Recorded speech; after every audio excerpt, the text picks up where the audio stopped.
popcorn where I start the discussion. Want to know some more fun facts?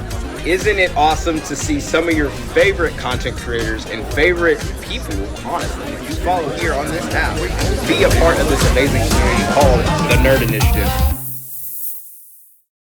Well, this is Tony Mr. Marvelite from Nerd Initiative, and we have got Pat Kenrick and his amazing art today. So, Pat, can you just tell me a little bit about how you got into doing these conventions, doing this art? Yeah, years ago, I worked for a newspaper, and it was the original cut and paste. That's how these computers got that term, cut and paste. Because I would make ads, and the way you did it was you would take the X-Acto knife, you cut the clip art, you would cut the text, and you put it all together in a square so it would roll off the press as an ad. And so when it got time for me to retire from the newspaper, I just took the skill that I learned from making ads into turning it into an art form. Okay, and how long have you been doing this now? Doing cons for about 6 years. We've been doing shows because we did a bunch of arts and crafts shows before we started doing cons. I would say probably about 12 years. Yeah. And you have a vast array of genres that you cover. Where do you find your inspiration for doing new art? Most of it comes from the customers themselves. People will come in and they'll do the buy two, get one free, and they go, oh, I like this, I like this. Oh, have you ever thought about doing this particular one? And I'm like, well, no, but thanks. And I write it down. I mean, I've got a couple things written down over here already about what people suggested. And then at the time when I have my studio time, because this is my work time out on the shows, because from now in between now and November, we're going to be on the road. But from November to March, I'm in my studio. Sure. So we write a list down of all the things people have asked for, and then we'll watch it, or we'll read it, or I'll listen to it on an audio book or something like that, and then we'll start creating the art from there. That's awesome. Now, a lot of these are prints, but you do sell your originals as well. Yeah, and that's I'm in a position where, and it's a good position to be in, that people are wanting to buy the originals. So it's usually when I do a whole bunch of them, and from November to February, I'll probably do about 40 or 50 originals, and I'll sell them throughout the rest of the year. I try to hold back some because it's not fair if I sell them all in April, and no one who gets to see me in July doesn't get a chance to buy an original. So we hold some back so that when we go to other shows, they'll also get a chance to have an original piece of them too. And so you've gone through so many different genres, like we said before. What has been your favorite piece that you've done so far? My favorite, it's really funny, because I've got the Lord of the Rings, and I got the Star Wars, and those are the really epic pieces.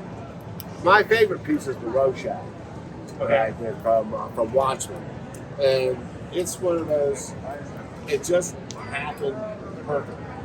You know, and when something, it's like you could make cookies your entire life, and you just make this one batch and it's extra good. And that was how the Rorschach. That's awesome. Is there any recommendations that you would make for people that are trying to get into art, finding their niche or their style?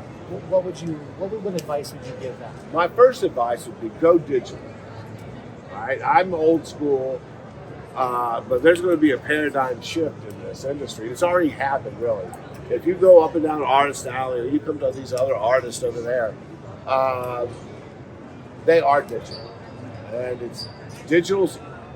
I'm not going to say it's easy. You still got to have a decent background on how to draw and color concepts and design and layout. But if you're going to start now, any suggestion to a new person would go digital, because that's going to save you a lot of time and effort. And be patient, because everyone wants to instant success, and it doesn't happen. And to start in Artist Alley and work your way out to where you get a booth like this. Yeah, because you actually started in Artist Alley, and now you're an Exhibitor Booth, yes. Which gives you more space. It gives me more space. And here's the thing, though, see, you got to have a lot of work.